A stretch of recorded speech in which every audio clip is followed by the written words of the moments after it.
Halo semuanya, kembali lagi bersama saya Hairudin. Pada kesempatan kali ini kita akan membahas serangan yang ada di jaringan.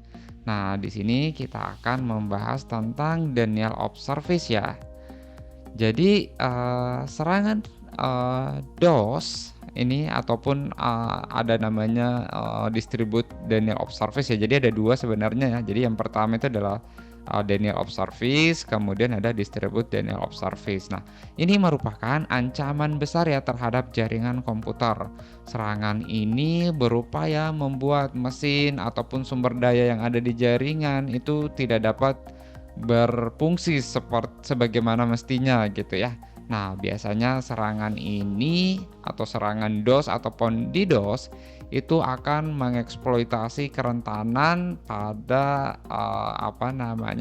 TCP ataupun di IP gitu ya, pada suatu sistem operasi.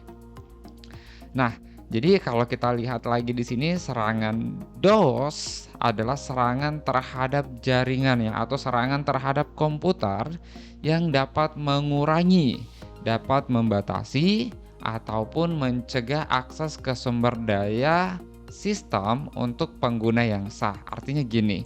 Jadi misalkan saya punya server, harusnya saya bisa mengakses ke server tersebut, tapi dengan adanya serangan DOS ataupun DDoS, maka saya tidak bisa mengakses ke server tersebut karena sudah dibanjiri DOS gitu ya, sehingga server itu sudah tidak dapat merespon.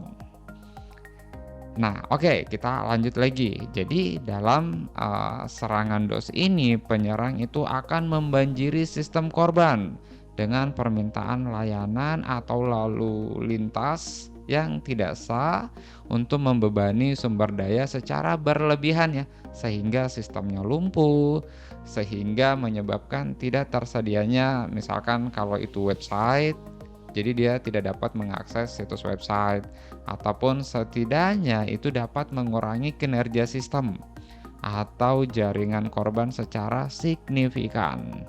Jadi kalau misalkan router kita yang diserang, maka ya otomatis jaringannya akan lumpuh total gitu ya. Kecuali misalkan kita punya router, punya server itu spesifikasinya tinggi gitu ya. Tapi serangan DOS juga bisa melakukan serangan yang dengan kapasitas yang besar juga gitu ya.